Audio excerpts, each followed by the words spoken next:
किसी के कहने न कहने से ना कोई आया है और ना कोई जाएगा। वज़ीर आज़म अभी तक गैर आईनी है।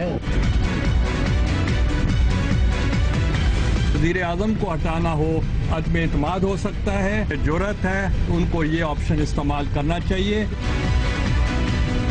मज़ामत करेंगे, हुकूमत ने कौन सा तीर मार लिया जो अब वो तीर मारेंगे। कोयले का कारोबार करेंगे तो आपके हाथ काले होंगे। ये साजिश बंद की काले बैंड बांध के इस्लामाबाद का मार्च करेंगे। हुकूमत के खिलाफ हुकूमत अगर कोई इक़दाम करेगी वो बगावत के ज़ुमरे में आएगी।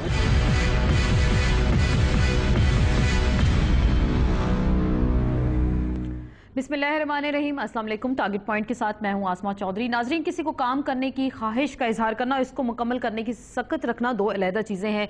पाकिस्तान की इंतखाबी सियासत की बात करते हैं। जो इंतखाबात करीब आ रहे हैं, इंतखाबी सियासत में हम तेज़ी देख रहे हैं। तकारीर, जलसे, जुलूस, रैलीज, लॉन्ग मार्च का सिलसिला पाकिस्तान में जारी है। किसी भी इशू को लॉन्ग मार्च का इशू बना लिया जाता है। नए अलायंस बन रहे हैं, सियासतदान एक दूसरे के फ़र्क को मिटाने की कोशिश कर रहे हैं। और हुकूमत की बात करते हैं, हुक्मरानों की बात करते हैं। वज़ीर आज़म को ही लीजिए, आज वो अपनी प्रेस कॉन्फ्रेंस में वो ये कह रहे हैं कि उनकी पहली तरजीह बिजली है, दूसरी तरजीह जो है दूसरे नंबर पर नौकरी देना है। सवाल ये पैदा होता है कि अगर पहली तरजीह 4 सालों में बिजली ही थी तो पाकिस्तान में आज 18-18 घंटे की नॉन स्टॉप लोड शेडिंग क्यों हो रही है? पाकिस्तान के अवाम लोड शेडिंग से मारे जा रहे हैं। गर्मी का मौसम है, बेहाल है। और इसी दौर की हम बात करते हैं, गुज़िश्ता 4.5 साल के दौरान बिजली का जो यूनिट 1.5 रुपये था वो आज 5.25 रुपये के करीब पहुंच चुका है।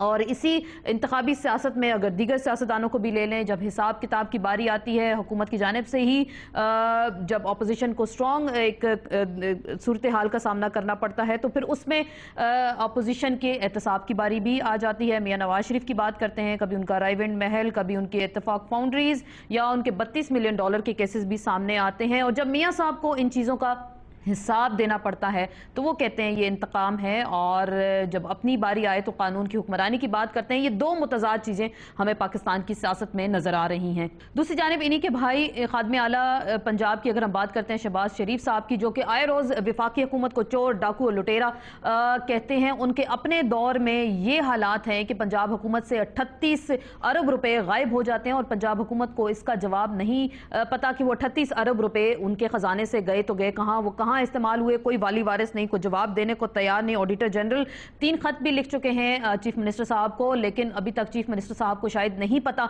कि वो 38 अरब रुपया कहाँ से कहाँ गया। और कुछ इत्तेफाक फाउंड्रीज की भी हम बात करते हैं, जब उनके कर्जे देने की वापसी की बारी आती है तो उस पर स्टे भी ले लिया जाता है। ये हम हुक्मरानों का जिक्र कर रहे हैं, उनके हालात का जिक्र कर रहे हैं। और जब वो एक दूसरे के खिलाफ लॉन्ग मार्च की बातें करते हैं, एक दूसरे को घर भेजने की बातें करते हैं, बजट भी सर पे आ पहुंचा है। विफाकी हुकूमत बजट में क्या करेगी, पंजाब हुकूमत क्या करेगी, क्या मजीद अवाम का खून इस बजट से जो है वो चूसा जाएगा? क्या वाकई ही अवाम के लिए अवाम के इश्यूज को पस पुश डालकर सिर्फ अपने इक़्तिदार की राह जो है उसको हमवार किया जा रहा है? इसी पे मजीद बात करेंगे एक मुख्तसर से ब्रेक के बाद।